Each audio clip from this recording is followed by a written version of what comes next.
पुस्तकाचा विचार करीतो, तो नेहमीच पुस्तक वाचितो. एका पुस्तकाला जर पिन लावली कागदाला तर 50 कागद जमा होत्या.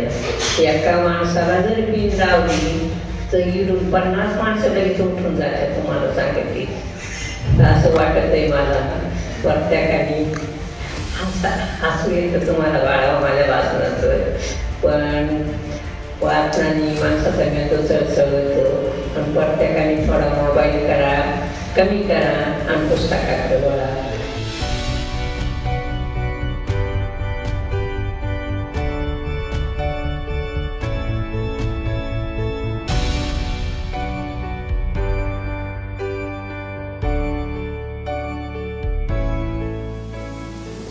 तर मला अगोदर हे जाणून घ्यायला आवडेल की तुम्ही पुस्तकासोबत कसे कनेक्ट झालात, कसे जोडल्या गेलात? मुलींनो, मी माझा परिचय सांगते. शेती मला 24 बिघे होती. मालक माझे जास्त 10 रुपयाचे. मग इकता फक्त 2.5 बिघे जमीन. त्या टायमाला कायदे नव्हते, मी माझ्या नावावर करून ठेवले. असं नशीब पाहतं, त्याच्यात केमिकलचं पाणी उतरलं. जगायचं कसं? पोलीस पाटलाची सोन 2 रुपयाची आहे किती वयाच्या 60व्या वर्षामध्ये. इकता सुनबाई माझे TYC केले. आम्ही 40 रुपयाने 40 डबे करायचो. तुम्हाला सांगते, आलेल्या कस्टमरला घराचे पेपर होते ते टपरीवर ठेवायचं. मुलगा 10वीला असताना पेपर वाटायला लागला. नंतर मग कट्टा कवी कट्टा असा मुलगा द्यायला लागला. त्यांचे 100 पुस्तकाचं प्रकाशन झालं. किती? 100. कपाट हॉटेलमध्येच भरेल होते. तुम्हाला सांगते, त्याच्याकडे फक्त शिक्षक, साहित्यिक, कवी सोडून पुस्तकाकडे कोणीच जात नव्हतं. मग विचार केला, मी जर नाश्ता गेला तर मोबाईल खेळत असताना डास पडतो, कमाशी पडती. त्याची मुलीला आणि कस्टमरला गरज नव्हती. जो मोबाईलाच्या जास्त आधी गेला. मग मुलाला सांगितले, स्टँड बनव. हातात पुस्तक घेतल्याशिवाय पुस्तक बोलतो होणार नाही. स्टँड बनवले आणि प्रत्येक टेबलावर मेनू कार्ड कमी केले, पुस्तकं टेबलावर आणली. त्याच्यात मी अशी अडचणीत पडली. लोक म्हणायचे हॉटेल का वाचणार आहे. हार काही मानलीच नाही कधी सध्याचा एक दिवस वगैरे म्हणून. असं करताना लोक मातवाले पिठलं भाकर खात होते. माझे पिठलं भाकर जास्त फेमस आहे. मग BBC चॅनलवाले आले. एवढं मोठं चॅनल मलाही माहीत नाही. पण त्यांनी सांगितलं, आधी तुमचा मुलगा पुढं गेला. म्हटलं किराणा आणायला. मला नंबर सांगता येईल का? आता त्यांचा दिवस नाही, चोळीवाली बाई पाहिजेच नाही. म्हटलं नंबर सांगितले, भाऊ घ्या 9922946622. नाही मुलाचा लागला. सुनाचा स्लीप आहे म्हणलं. मग त्याला मी पिठलं भाकर जेव घातली. पण त्यांनी मला सांगितलं, आधी तुम्ही इंग्लिशमध्ये नंबर सांगायच्या, तुमची मुलाखत घ्यायला काही माग नाही. अशी तुमच्याशी संवाद साधते.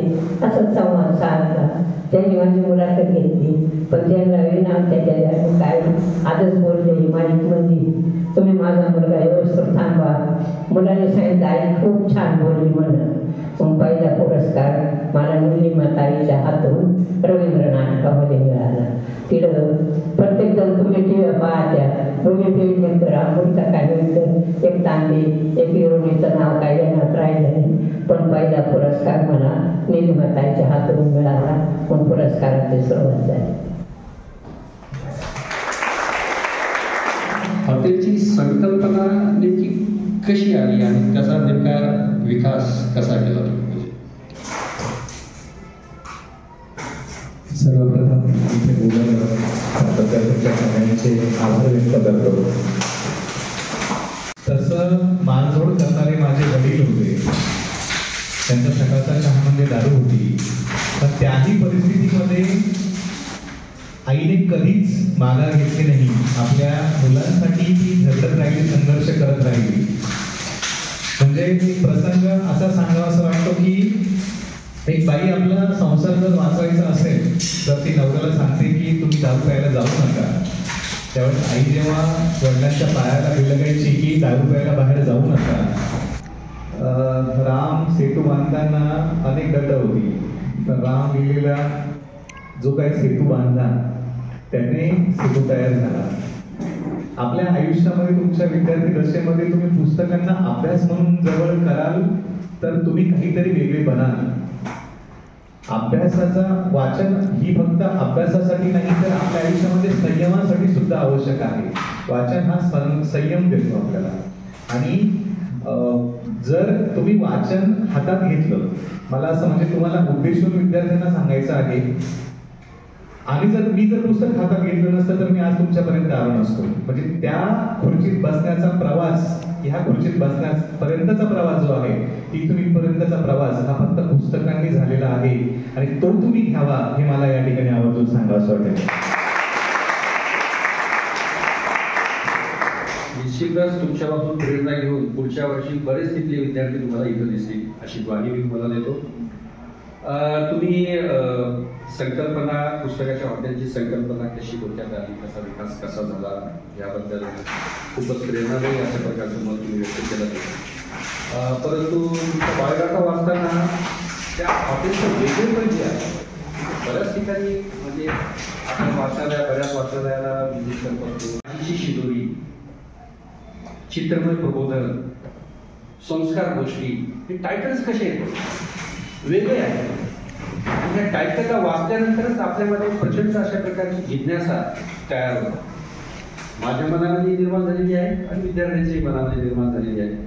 तर ह्याच्याबद्दल थोडं जरा नेमकं काय आहे बाबा हे काय. जेव्हा आईने पुस्तकांची सुरुवात केली, सुरुवातीला जेव्हा पुस्तकं ठेवली, तर जेव्हा आपण म्हणतो ना की एखाद्या गोष्टीसाठी आपण झपाटून जावं, आणि त्याच गोष्टीचा आम्ही ध्यास घेतला की जर वाचन संस्कृती, खरं तर आज जे ग्रंथपाल असेल, तुम्ही सगळे पदाधिकारी आहात, जेव्हा वाचनालयामध्ये जसं एखादा दुकान मांडून बसलेलं असतो, त्या दुकानामध्ये जसं गिराईकाची वाट बघतो, आणि तशा वाचनालयामध्ये जेव्हा अखंड ज्ञानाचा खजिना असतो, त्या खजिन्यापर्यंत कोणीतरी ज्ञान पिपासू यावा हे तुम्हाला वाटत असतं. पण ती परिस्थिती आज या डिजिटल, म्हणजे जसं जेव्हापासून डेटागिरी आली तेव्हापासून माणूस, मी नेहमी सांगतो, म्हणजे पुढे विषयांतर होईल की समाज कसा बदलत आला त्या गोष्टीचा. आपण आहे ना, पूर्वी बघा कन्नड शहराच्या फार जुन्या गोष्टींमध्ये जर तुम्ही गेला तर गाव संस्कृतीच्या वेळी गावामध्ये एखाद्या घरामध्ये कुठली घटना घडली असेल ना तर गावाला माहिती व्हायची. प्रत्येक घरामधले सुखदुःख पारावर वाटली जायची. आणि बाया जेव्हा धुनायला जायच्या त्या ठिकाणी तेव्हा त्या एकमेकांचे सुखदुःख वाटली जायची. पण जेव्हापासून टीव्ही आला तेव्हापासून काय झालं, घराची दारं बंद झाली. टीव्ही आपण हॉलमध्ये लावतो, त्याच्यावरती प्रकाश पडतो म्हणून दारं बंद झाली. गावापासून तुटला तो माणूस घरामध्ये अडकला. पण जेव्हापासून मोबाईल आला, तो मोबाईल घरातल्या माणसांपासून माणूस तुटलाय. आणि याच्या पुढची पायरी म्हणजे माणूस स्वतःपासून सुद्धा तुटलाय मोबाईलमध्ये. जेव्हा प्रत्येक वेळी आज आपण हातात मोबाईल घेऊन बसतो, 4 लोक एकत्र जरी आली तरी मोबाईल घेऊन बसतो. या मोबाईलने आपल्या आयुष्यामध्ये आपल्याला नेमकं काय हवंय हेच आपल्याला कळत नाहीये. आपला जो वेळ आहे तो आपण कशामध्ये घालवायला हवा, त्या मोबाईलचा वापर आपण कशासाठी करायला हवा हेच सगळं विसरलोय. म्हणजे माणसं जवळ असतात, मोबाईल खिशात असतो असं नाही झालंय. माणसं जवळ जरी असलं तरी मोबाईल हातात असतो, माणसं दूर गेलेली असतात. मोबाईल माणसांना जवळ करण्याचं माध्यम नाही झालंय तर दूर करण्याचं माध्यम झालंय. आता या मोबाईलच्या याच्यामध्ये ही जी गोष्ट होती, तुमच्या प्रश्नाला पुढे येताना की हा बदल आपल्याला करायचा होता. प्रश्न तुमचा ज्या संकल्पना आपल्याला राबवायच्या होता, जो ध्यास घेतला, 25 पुस्तकांपासून सुरू केलं. प्रचंड धूळ, म्हणजे नॅशनल हायवेवरती हॉटेल आहे आणि ही जागा जी आहे, म्हणजे तुम्ही विचार करा की लाखो गाड्या रोजच्या जातात आणि त्याची धूळ प्रचंड उडते. सुरुवातीला टपरी होती, त्या टपरीवरती पुस्तकं ठेवली जायची. सकाळ संध्याकाळ तिन्ही वेळेस ती पुसायला लागायची, दुपारी पुसायला लागायची. पण जेव्हा आम्हाला असं वाटायला लागलं की आल्यानंतर लोक मोबाईल बाजूला झालाय आणि पुस्तक हातात यायला लागले, म्हणजे काहीतरी आपण जे करतो त्याला रिस्पॉन्स चांगला यायला लागलाय, सकारात्मकता वाढली. मग वेगळ्या संकल्पना उभ्या झाल्या. ज्या तुम्ही संकल्पना सांगितल्या, कविता हे एक असं माध्यम आहे, कविता सहज काळजात घुसते. जसं तुम्ही ह्या कार्यक्रमाची सुरुवातच कवितेने केली, किताबे क्या कहती है, त्या कविता ह्या माणसांच्या काळजात. कारण कविता कमी शब्दांमध्ये आपल्यापर्यंत खूप मोठा आशय पोहोचवतात. वैविध्य विषयाचं असतं. अशा कवितांचं, महाराष्ट्रातल्या नावाजलेल्या कवितांच्या कविता तिथे लावल्या. त्याच्यामुळे आलेला प्रत्येक माणूस त्या कवितेचा फोटो काढल्याशिवाय जात नाही, कारण कुठेतरी त्याची भावना, कुठले त्याचे विचार त्या कवितेतून व्यक्त झालेले असतात. अशी कवितेची भिंत उभी केली. त्याच्यानंतर नाशिक हे कसं पर्यटनाचं शहर म्हणूनही आहे. जेव्हा परराज्यातील लोक जेव्हा नाशिक दर्शन व्हावं, त्या नाशिक दर्शनमध्ये साहित्याची कुठली जागा आहे, जिथे वाचनालय असेल, कुसुमाग्रजांचे घरं असतील, या सगळ्यांची तिथे आम्ही फोटो लावलेले आहेत की ते तुम्ही जाऊन आवर्जून बघावे. म्हणजे कन्नड शहरामध्ये जर काही ठिकाणी जर होत असेल तर मला असं वाटतं हे लायब्ररीचा फोटो लावावा की अरे यावं, बाहेरच्या लोकांनी यावं आणि या लायब्ररीला भेट द्यावी. म्हणून त्या उद्देशाने तिथे नाशिक दर्शन लावलं आहे. चित्रमय प्रदर्शन असं आहे की अनेक चित्रांतून तुम्हाला वाचन प्रेरणा मिळेल. म्हणजे मोबाईलचं चक्रव्यूह आहे, त्याच्यातून बाहेर काढणारा मुलगा आहे आणि त्या मुलगा म्हणजे पुस्तक आहे असं दाखवलेलं आहे. असे अनेक सचित्र तिथे प्रदर्शन मांडलेलं आहे. कवितेची भिंत झालं, नाशिक दर्शन झालं, ज्ञानाची शिदोरी म्हणून पूर्वी जसं आपण मळ्यामध्ये जायचो आणि पाठीमध्ये भाकरी घेऊन जायचो, त्या भाकरीची जी शिदोरी व्हायची त्याने पोटाची भूक भागवली जाते. पण ज्ञानाची भूक भागवण्यासाठी आजीची शिदोरी, ज्ञानाची शिदोरी त्या ठिकाणी ठेवली आहे. तुमच्या टेबलावरती जसे पुस्तकं येतात तशी जी अक्षरबाग तयार केलेली आहे. म्हणजे आपल्या साहित्यातले जे मानबिंदू आहेत, ज्ञानपीठ विजेते आहेत, त्यांना अभिवादन करण्यासाठी म्हणून जी हॉटेलच्या मागच्या साईडला जी जागा होती तिथे आम्ही अक्षरबाग तयार केली. अक्षरबाग हा तात्यासाहेबांचा शेवटचा काव्यसंग्रह आहे जो मुलांसाठी तयार केला होता, नवनीत प्रकाशनाने प्रसिद्ध केलेला. त्या जागेला अक्षरबाग हे नाव दिलं ज्ञानपीठ विजेत्या. पुस्तक दालन जे आहे त्याला वि. स. खांडेकरांच्या अमृतवेल कादंबरीचं नाव दिलं. वाचन कट्टा तयार केलेला आहे. इथे या आणि दिवसभर पुस्तकं वाचत बसा, कुठलेही चार्जेस नाही. तुम्ही हॉटेलमध्ये आल्यानंतर काही घेतलंच पाहिजे असंही नाही, असा वाचन कट्टा आहे. त्याला नाव मृदगंध दिलेलं आहे, जे करंदीकरांचा काव्यसंग्रह आहे. आणि पुढचे ज्ञानपीठ विजेते जे आपले नेमाडे सर आहेत त्यांच्या साहित्य कृतीवरती भविष्यामध्ये एक अभ्यासिका तिथे आम्ही निर्माण करण्याचा विचार करत आहोत. जशी तुमची सुसज्ज अभ्यासिका आहे तशी मोफत अभ्यासिका तिथे असेल आणि तिथे नेमाड्यांच्या एखाद्या कलाकृतीचं नाव आपण तिथे देणार असू. अशा ह्या संकल्पना आहे. ज्ञानाचे प्रकाश दिवे आहेत. तुम्ही जर हॉटेलमध्ये आला तर आपण जे लाईट्स हे बघतो तिथे आम्ही अशा लाईट्स केलेल्या आहेत की जो पोल आहे त्याच्या पोलाला माणसाचं प्रतिबिंब म्हणजे प्रतिकृती केलेली आहे. एका हातामध्ये पुस्तक आहे आणि एका हातामध्ये दिवा आहे. अशा प्रकारे दिव्यांच्या हातामध्ये आपले जे साहित्यातले जे लिजेंड आहेत त्या सगळ्यांच्या गाजलेलं पुस्तक, म्हणजे जसे बहिणाबाई असतील तर बहिणाबाईंच्या कविता असेल आणि दुसऱ्या हातामध्ये दिवा असेल. असे ज्ञानाचे प्रकार दिवे, आजीची शिदोरी, अशा सगळ्या संकल्पना आम्ही एक एक करून राबवल्या आणि त्याला प्रत्येक वेळी वाचकांचा तेवढा चांगला प्रतिसाद मिळायला लागला. कारण तिथे आता मागच्या आठवड्यामध्ये स्पेनच्या नागरिकांनी भेट दिली. सांगायला आवडेल की प्रतिसाद मिळत गेला. तिथे आज महाविद्यालयाच्या भेटी होतात, तिथे शाळेच्या भेटी होतात. परदेशातील अमेरिकेपासून जेव्हा बीबीसीने या पुस्तकांच्या हॉटेलची दखल घेतली तेव्हा भारतीय लोक जेव्हा तिथे राहणारे भारतीय लोक जेव्हा आपल्याकडे येतात तेव्हा आवर्जून यासाठी पुस्तकांचं हॉटेल बघायला येतात. आणि आतापर्यंत जसं स्पेनचे आले, जर्मनी, घाना या देशातून सुद्धा पुस्तकांचं हॉटेल बघायला आले. आणि या संकल्पना ती येणाऱ्या लोकांमुळेच आम्ही निर्माण केल्या आणि हीच आमची प्रेरणा आहे. येणारे वाचक आणि मिळणारा प्रतिसाद, त्याच्यामुळे ह्या संकल्पना उदयास आल्या. आणि ह्या संकल्पनाच हे वेगळेपण हॉटेलचं. कारण हॉटेलमध्ये गेल्यानंतर चमचमीत पदार्थांचे फोटो बघण्यापेक्षा जेव्हा तुम्हाला अशा तुमच्या आयुष्याला प्रेरणा देणाऱ्या गोष्टी बघायला मिळतात तेव्हा ते वेगळेपण जाणवतं. आणि ती जागा निर्माण करण्याचा आमचा प्रयत्न होता आणि ते यश या सगळ्या संकल्पनाच्या माध्यमातून आम्ही केलेलं आहे.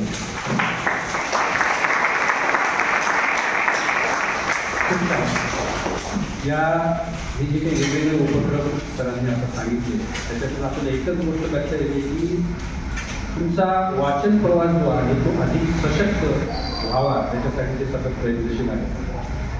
इंग्रजीमध्ये एक फिलॉसॉफर आहेत मार्क ट्वेन, यांचं थोडंफार वाचन आहे त्यांना माहिती आहे. त्यांनी असं म्हटलेलं आहे की the man who reads lives 1,000 lives in one life, and who don't read live only once. म्हणजे ह्याचा अर्थ असा होतो की जो माणूस वाचन करतो तो एका जीवनामध्ये 1000 जीवन जगत असतो, आणि जो वाचत नाही तो फक्त एकच जगत असतो. म्हणजे वाचनाचे किती अनंत फायदे आहेत हे तुम्हाला त्या कोटेशनवरून लक्षात येतं. आणि हे अशा हजारो जीवनाचा तुम्ही आनंद घेत राहावा त्याच्यासाठीच आजीबाई आणि आपले प्रवीण भाऊ जे आहेत ते सतत प्रयत्नशील आहेत. आता पुढे आजीबाईकडे वळू. 114 पुरस्कार आजीबाई तुम्हाला मिळालेले आहेत. बरं का, 114 पुरस्कार म्हणजे बियान इमॅजिनेशन आहे खरं पाहिजे. आणि 114 पुरस्कार मिळून सुद्धा तुमची पाय पूर्णतः जमिनीवर आहे. बरं, संस्कृत सहस्त्रनामा म्हणून एक ग्रंथ आहे, त्याच्यामध्ये एक वाक्य आहे, अमानी मानदो मान्य. अमानी मानदो मान्य ह्याचा अर्थ असा होतो, एका शब्दाचाच अर्थ सांगतो मी एका मिनिटामध्ये. अमानी म्हणजे भरपूर काही मिळून सुद्धा जो अतिशय नम्र आहे, जो अतिशय सभ्य आहे, जे की आजकाल बघायला मिळत नाही. थोडंफार भेटले की लोक कुठल्या उड्या मारतात आपल्याला माहिती आहे, ठीक आहे, त्याच्याकडे आपण जाणार नाही. परंतु 114 पुरस्कार मिळून सुद्धा आजी जे आहेत त्यांची पाय पूर्णतः जमिनीवर आहे. तर अमानी मानदो मान्यतेचा अर्थ मी सांगतो तुम्हाला. अमानी म्हणजे भरपूर काही मिळून सुद्धा जो अतिशय सभ्य असतो, नम्र असतो. मानदो म्हणजे ह्याचा अर्थ जो सतत दुसऱ्यांचा आदर करत असतो, जो सतत दुसऱ्यांचा सन्मान करत असतो. आणि मान्य म्हणजे ह्याचा अर्थ ज्याला भरपूर काही मिळून सुद्धा जो सभ्य आहे, नम्र आहे, जो दुसऱ्याचा नेहमी आदर करतो, सन्मान करतो, तोच ईश्वराला सुद्धा मान्य असतो. अमानी मानदो मान्य. आजीचं व्यक्तिमत्व बघून मला त्याच विष्णू सहस्त्रनामामधल्या लाईन्स आठवल्या. आणि अर्थातच तुम्ही आम्हाला सुद्धा प्रिय आहात, सर्वांनाच प्रिय आहात. तर हे 114 पुरस्कार मिळाल्यानंतर कसं काय म्हणजे कसं वाटतं तुम्हाला, काय भावना आहे तुमची? भावना अशी आहे माझी, मला सांगते, पुरस्कारांचं नाही मला एवढा आनंद होतो, पण भेटलेले माणसं वाचलेलं नसतं ते खूप मला आनंद आहे.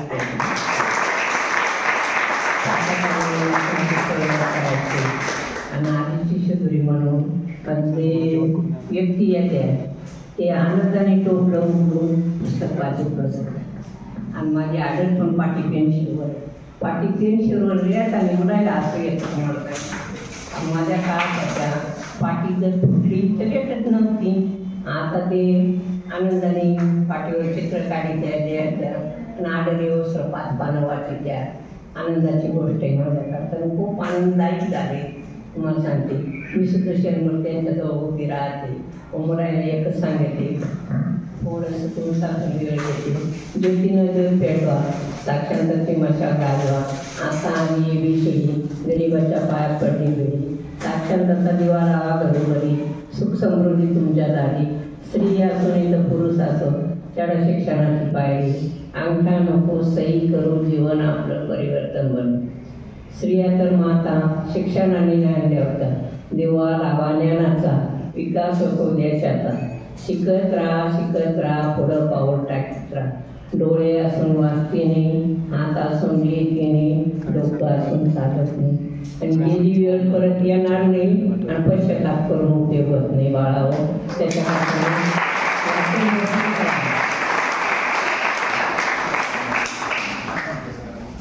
पुरस्काराचं एक तुम्हाला माझा किस्सा सांगायचे. दादावानी बेल्ट लागले सुशिक्षित, पण आधी आनंदाचा शेणकोणचा म्हणलं 2023 म्हणून कशाचा म्हातारपणी आनंद आला. म्हणलं बाळा माझा ऐकून तरी घे. म्हणलं मला सोन्याचा पुरस्कार मिळाला. म्हणून सोन्याचा पुरस्कार हाताचा काय एवढं महाग आहे सोनं, त्या काय मला 50,000 होता, आता लाखाच्या पुढे गेले.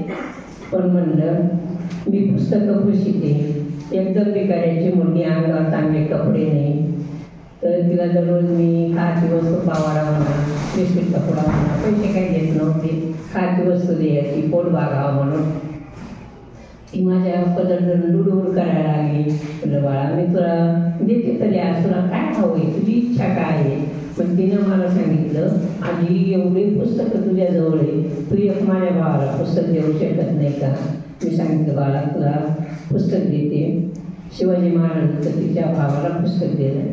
सावित्रीबाईला तिचं पुस्तक तिच्या हातात दिलं. त्या मुलगीला न वाचताना ती माझ्याच पायरीवर बसली, न वाचीत बसली. हा माझ्या करताना लाख मोलाचा पुरस्कार झाला. मी कमवलेली संपत्ती माझ्यासोबत येणार नाही, पण भिकाऱ्याच्या मुलगीला जे मी पुस्तक दिलं हा लाख मोलाचा पुरस्कार आहे. या 114 पुरस्काराला नाही, पण मी भिकाऱ्याच्या मुलीचा मला खूप आनंद आहे.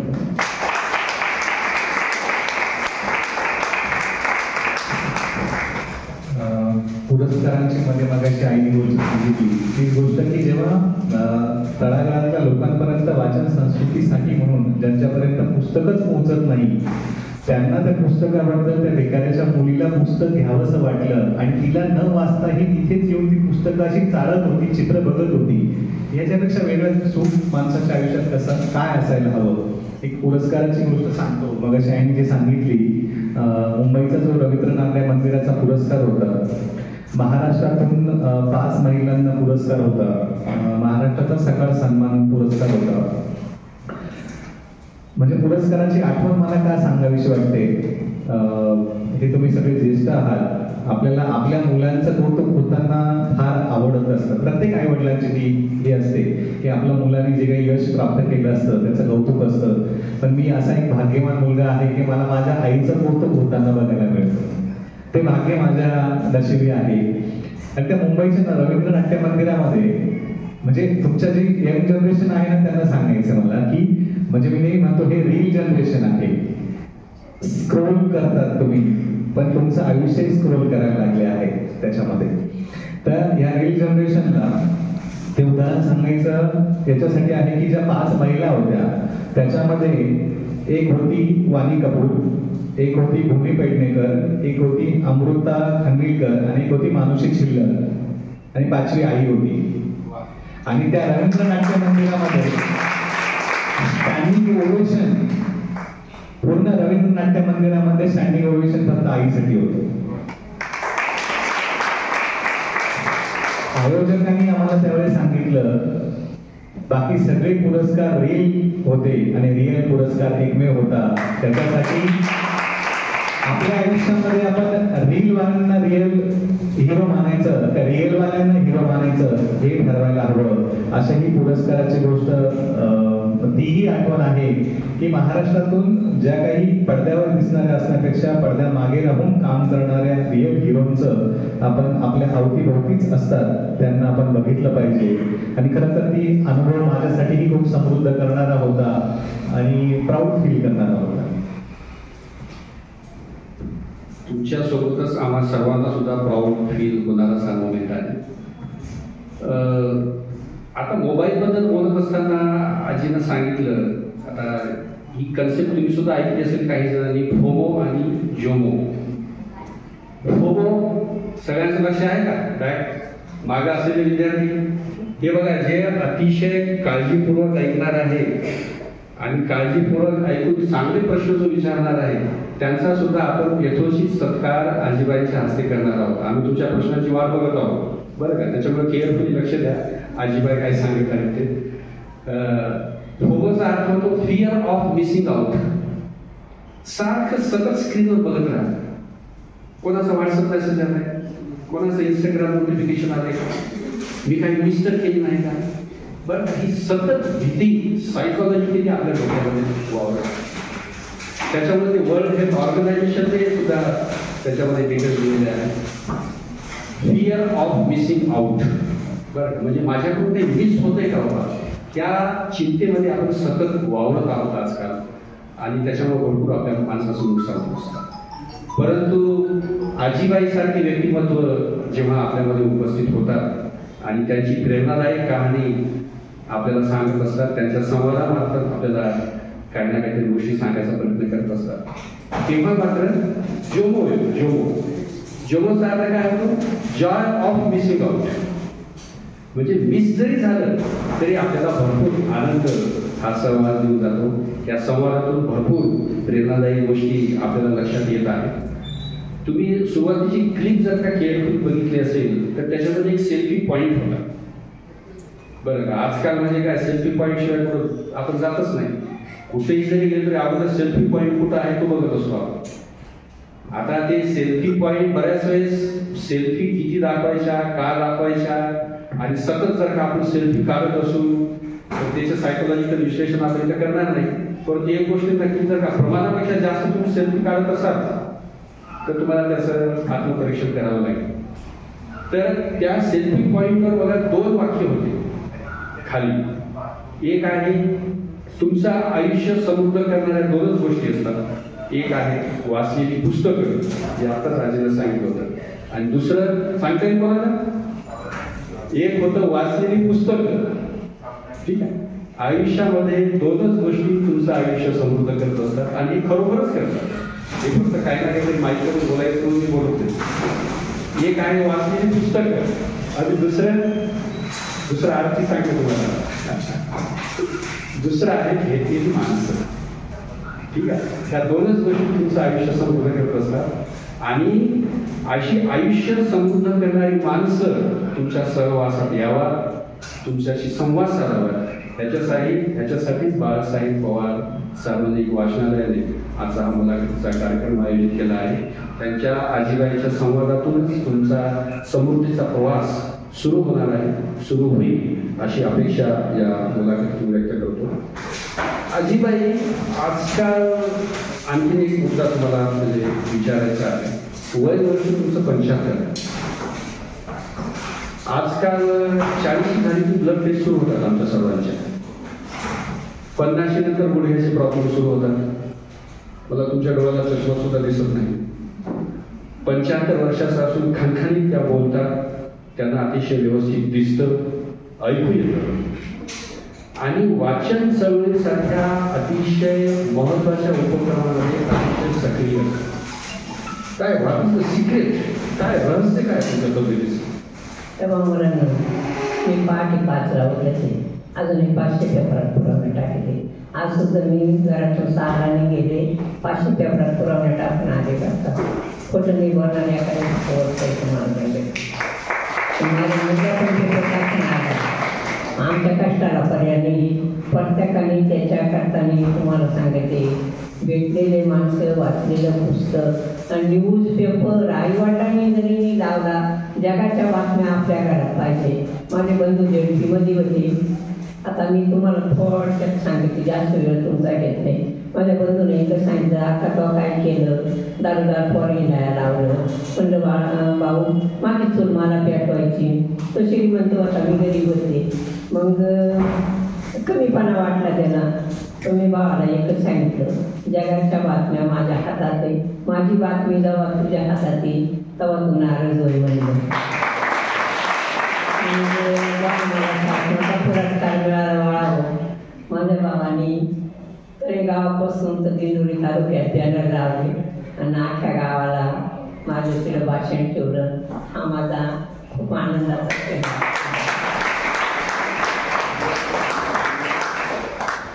माझा दिवस असा जातो तुम्हाला सांगते. मी पण ती सोळी खंडित केलं तुम्हाला झोप येत नाही. तुम्हाला सांगते ती खाता खाताय वाचते, वाचता वाचताय खाते. तुम्हाला सांगते एवढ्या 75 वयामध्ये मी तुम्हाला सांगितलं वाचन नाही केलं तुम्हाला झोप येणार नाही. तुम्हाला असं सकाळी 6च्या आत माझा हाही पाठ आहे. मी जमिनीवर पाय ठेवताना कराग्रे वसते लक्ष्मी करवणे सरस्वती कर्मजे तो गोविंद प्रभाते कर्दर्शन समुद्र वसने देवी पर्वतास्तम विष्णुपत्नी नमस्ते पादस्पर्श सम. काहीतरी मंत्र म्हणते. आता प्रत्येकाने तुम्हाला सांगते, आपण थोडं देवाकडे सुद्धा वळायला पाहिजे.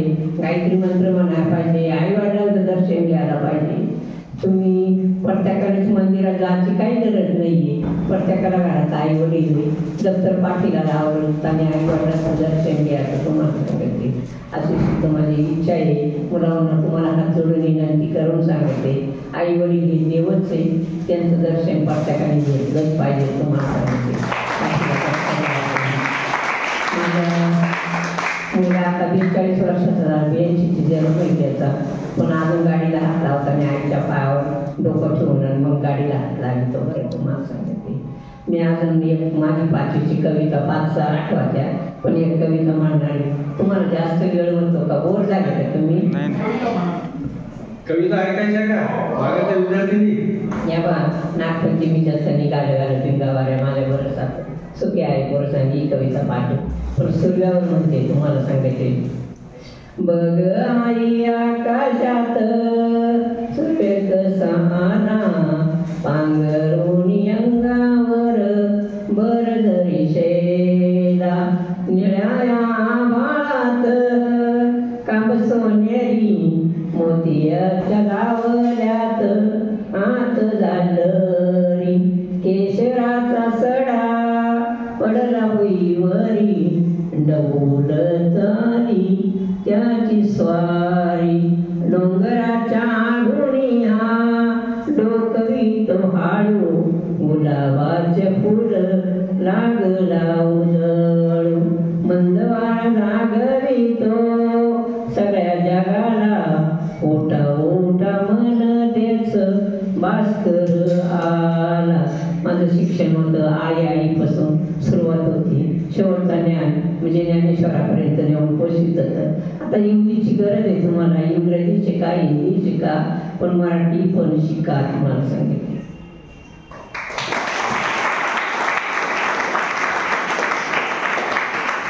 आजीबाईनं सध्या ज्वलंत असलेला भाषिक वाद सुद्धा मिटवून टाकलेला आहे बरं का. सगळ्या भाषा ज्या आहेत त्या सख्या बहिणी आहेत, कोणाचाही द्वेष करायची गरज नाही. सगळ्याच भाषा शिका, मराठी सुद्धा शिका, इतर सुद्धा भाषा शिका. फमू आठवले आजीबाई, तुम्ही आता कविता म्हटलात, आई म्हणजे काय असते?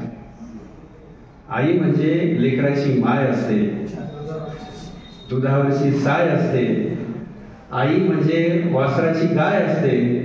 आई म्हणजे जन्माची शिदोरी, जी सरतही नाही आणि उरतही नाही. जन्माची शिदोरी आपल्याला देत आहे आजी, आणि ही जन्माची शिदोरी खरोखरच आपल्याला उपयोगी पडणार आहे. 5वीतली कविता किती ओघवतेपणाने गाऊन दाखवली आजीने. तुमच्यापैकी किती जणांना दुसरी तिसरीतल्या कविता लक्षात आहे? आजीबाईचा फिटनेस बघा. मला 75 वयामध्ये शुगर नाही, बीपी नाही, चष्मा नाही, कोरोना नाही, डॉक्टरच्या हातात आत नाही. मी अजून 75 वर्षाची झाली, माझ्या शरीराला अजून इंजेक्शन सुद्धा माहीत नाही. त्याच्याकरता तुम्ही मोबाईल थोडा बाजूला करा. गरज आहे तुम्हाला, मी म्हणत नाही का तुम्ही मोबाईल खेळू नका म्हणून. अभ्यासही त्याच्यामध्ये आलाय, तुम्ही मोबाईलही पहा, पण जास्त करून वाचनाची चळवळ करा. वाचन चळवळ जवळ असता.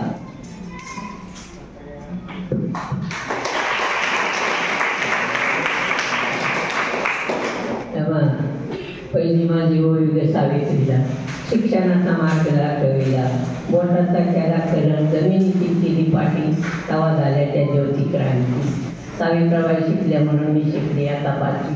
माझ्या काळामध्ये मुलगी 7वी-8वीला, मी जर 7वी शिकेल जर असते आज रिटायर होऊन मी पेन्शन घेतली आहे तुम्हाला सांगते.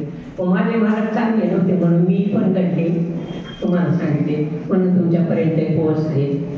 आणि माझे मुलं मायम्या कसे घडवायचे ते घडवले.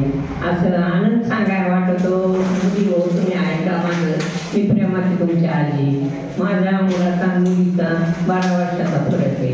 मुलगी 12 वर्षाची, मोठी मुलगा 12 वर्षाचा.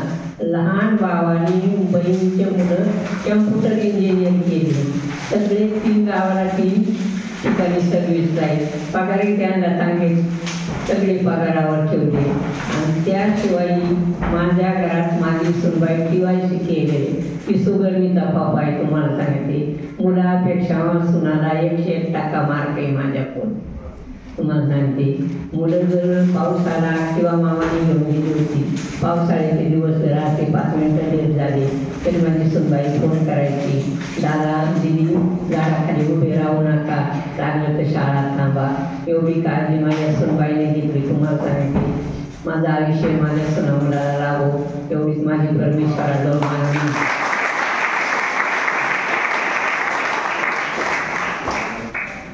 खरं तर आपल्या अवतीभोवती अनेक लोक असतात आणि सरांच्या प्रश्नाला उत्तर हेच आहे की जीवनाचं सार काय. जसं मी मगाशी म्हटलं की माझ्या आईकडनं मला नेव्हर गिव्ह अप आणि फॉरगिव्हनेस या 2 गोष्टी आयुष्यामध्ये मिळाल्या ती जगते, मी जगतो, तसं प्रत्येकाने आपल्या आयुष्यामध्ये ना किती कोणती परिस्थिती कशी असू द्या, म्हणजे मी तुमच्या विद्यार्थी दशेला सांगतो, तुम्ही जेव्हा आई वडील व्हाल ना तेव्हा तुम्हाला कळेल की आई आणि वडील आपल्यासाठी काय करत असतात, हे त्या भूमिकेत गेल्याशिवाय कळत नाही. पण आई झाल्याशिवाय आई जर कळत नाही तेव्हा प्रत्येक आई वडील हे फक्त आपल्या भल्यासाठीच करत असतात हा नेहमी डोक्यात विचार असू द्या. कारण प्रत्येक गोष्ट ही फक्त आपल्या आणि आपल्या भल्यासाठी असते. जी गोष्ट जीवनाची सार आहे की कधी हार मानू नका, कुठल्याही परिस्थितीमध्ये हार मानू नका. आणि आयुष्यामध्ये आज सरांच्या बोलण्यातून बऱ्याच गोष्टी होत्या की खरं तर त्रास जो झाला आम्हाला तोही प्रचंड जसा भावबंदकीचा त्रास होता, व्यवसाय उभा करतानाचा त्रास होता, नातेवाईकांनी भावबंधांनी. एक गावाचा किस्सा सांगतो. आमचा जेव्हा शेतामध्ये द्राक्ष बाग जळून गेला, म्हणजे शेताच्या बाजूला केमिकलची कंपनी झाली आणि त्या केमिकलच्या पाण्यामुळे पूर्ण शेत जळून गेलं, पिण्याच्या पाण्याची भ्रांत झाली. आम्ही त्या कंपनी विरुद्ध लढा दिला, कंपनी पण भांडवलशाही विरुद्ध आमचं काहीच चाललं नाही. गावाने सुद्धा साथ दिली नाही, नातेवाईकांनी साथ दिली नाही, की परिस्थितीतून आम्हाला बाहेर पडण्यासाठी कोणीच मदत केली नाही. पण मागच्या 15 ऑगस्टला त्या गावामध्ये झेंडावंदन हे आईच्या हस्ते होतं.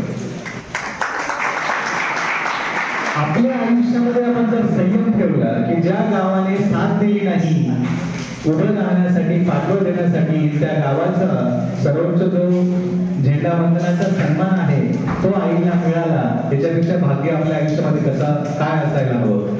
आपल्या आयुष्यात संयम, माफ करणं आणि पुढे जाणं, सतत आहे त्या परिस्थितीला सामावून घेऊन पुढे जाणं, हेच मला असं वाटतं की जीवनाचं सार आहे. आणि हे प्रत्येकाने वयाच्या प्रत्येक टप्प्यात करावं असंच मला सांगावं असं वाटतं.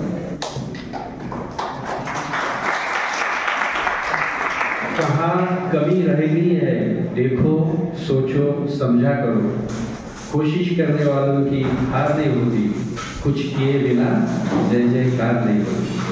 सतत आयुष्यभर धडपड केली तेव्हा कुठं आजीबाईंचा जय जयकार होतो.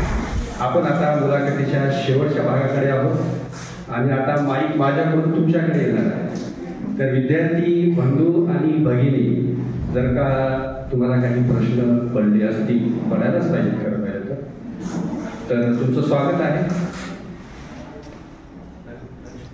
करतो तो झाड लावितो. आणि जो पुस्तकाचा विचार करीतो तो नेहमीच पुस्तक वाचितो. एका पुस्तकाला जर पिन लावली कागदाला तर 50 कागद जमा होत्या. एका माणसाला जर पिन लावली तर इडून 50 माणसं लगेच उठून जातात. तुम्हाला सांगितली असं वाटत आहे मला. प्रत्येकाने हसू येतं तुम्हाला बाळा माझ्या वाचनाचं, पण वाचनाने माणसाचा मेंदू चळचळतो. पण प्रत्येकाने थोडा मोबाईल कमी करा आणि पुस्तकाकडे वळा. एवढं बोलून धन्यवाद. पुन्हा तुम्हाला सांगते सोनटक्केचे फुलं, केवड्याचं पान, जाई मोगऱ्याचा सुगंध आणि कन्नडमध्ये आल्याबद्दल मला पण होतो आनंद बरं का.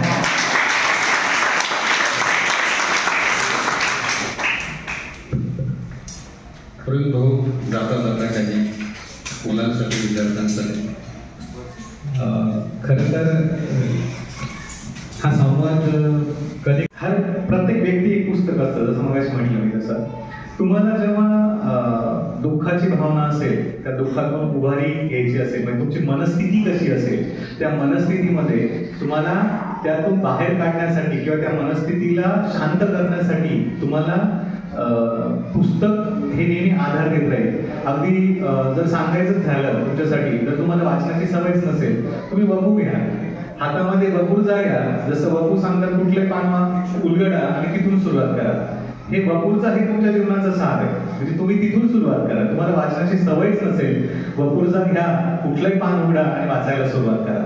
वाचनाची सवय नसेल, जसं आम्ही मगाशी बोलता बोलता सांगितलं की वृत्तपत्र हे प्रत्येकाच्या घरामध्ये असायला हवं. तुम्ही वाचनालयापर्यंत येण्यासाठीचा जो काही सेतू असेल, ते वृत्तपत्र असेल, त्या वृत्तपत्रात येणाऱ्या दर आठवड्याच्या पुरवण्या असतील, त्याच्यामध्ये आजच सरांचा महाराष्ट्र टाइम्समध्ये गॅझेटवरचा आर्टिकल त्यांनी सांगितलं, अशी जी काही तात्कालीन म्हणजे आता प्राप्त परिस्थितीमध्ये सध्याच्या घडामोडींचं विश्लेषणात्मक सगळं हे वृत्तपत्रांमध्ये असतं आणि त्या वृत्तपत्रांमधल्या लेखांमधून, वृत्तपत्रांमधल्या बातम्यांमधून आपली आवड निर्माण होत जाते की नेमकं आपल्याला काय आवडतं. कदाचित तुम्ही सतत म्हणजे आमच्या काळी असं होतं की क्रिकेटच्या बातम्या आणि पिक्चरच्या बातम्या याच्या व्यतिरिक्त पानं उघडत नव्हती, पण आजकालची वृत्तपत्र अशी आहेत की तुम्हाला ती समृद्ध सगळ्या गोष्टी देत असतात. वृत्तपत्रापासून सुरुवात करा, तुमची आवड त्याच्यातून हळूहळू पुढे येत जाईल. मग तुम्हाला अगदी वकून पासून तर जे कुलकर्णी म्हणजे गुड पासून तर चरित्रांपासून तर सगळी गोष्ट तुमच्या आयुष्यामध्ये बदल करतील. पण जर आयुष्यात बदलच करायचं असेल, तुझ्या प्रश्नाचं उत्तर की तुम्ही सगळे चरित्र वाचा. ही जी काही लोक आहेत ना, आज मला सांगा, रामायण महाभारत हे आपल्याला माहिती आहे, ते लिखित स्वरूपात आहेत. कारण पुस्तकं ही फक्त पुस्तकं नाही, तो एक ऐवज आहे, ती एक श्रीमंती आहे. त्याच्यातून आपला इतिहास, आपला धर्म, आपली संस्कृती आपल्याला सतत पुढे घेऊन आली आहे. म्हणून या पुस्तकांचं रामायण महाभारत माहिती होण्याला पुस्तकच होती ना, नाही तर महाभारत, माझ्या मते शिवाजी महाराजांना रामायण महाभारतातल्या गोष्टी घडवल्या म्हणून स्वराज्य निर्माण झालं. अशा पुस्तकांचा प्रत्येक अवतीभोवती तुमचे याच संस्थेचे जे काही अधिष्ठान आहे, मानसिंगराव पवारांचे वडील खासदार माननीय, त्यांचं आयुष्य बघा, त्यांच्यावरचं चरित्र वाचून बघा. कारण चरित्र प्रत्येक वेळी आपण महात्मा गांधी वाचले पाहिजे किंवा अग्निपंख वाचलं पाहिजे असं नाहीये. कारण आपण स्वामी विवेकानंद नाही होऊ शकत. कारण प्रत्येक वेळी असं म्हणतो ना की मी स्वामी विवेकानंद नाही होऊ शकत, तेवढा मी प्रगल्भ नाही, पण मी नचिकेता नक्की होऊ शकतो. एक नचिकेता होण्याचं स्वप्न बघा. स्वामी विवेकानंद होण्याची परिस्थिती, तेवढं अधिष्ठान, तेवढं आपल्या अवतीभोवती परिस्थिती नसेल, मी नचिकेता नक्की होऊ शकतो. 100 नचिकेता मागितले होते विवेकानंदांनी जग बदलण्यासाठी. मला असं वाटतं की एक नचिकेता आपल्यामध्ये आपण निर्माण करावा आणि ते जर पुस्तकांनी जवळ केलं तर ते निश्चितपणे होऊ शकतं असं मला वाटतं.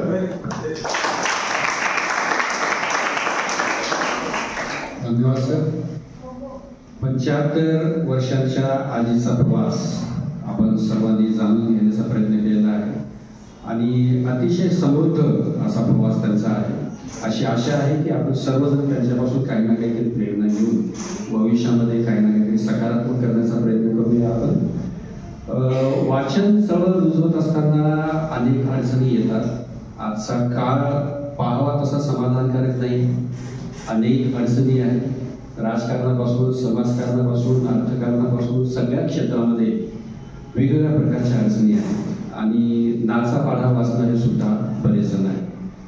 परंतु आजीबाईच्या व्यक्तिमत्वाकडे जेव्हा बघतो तेव्हा ह्या सुरेश भटाच्या 2 लाईन्स मला आठवतात आणि ह्याच लाईन्सने आपण या मुलाखतीचा समारोप करूया.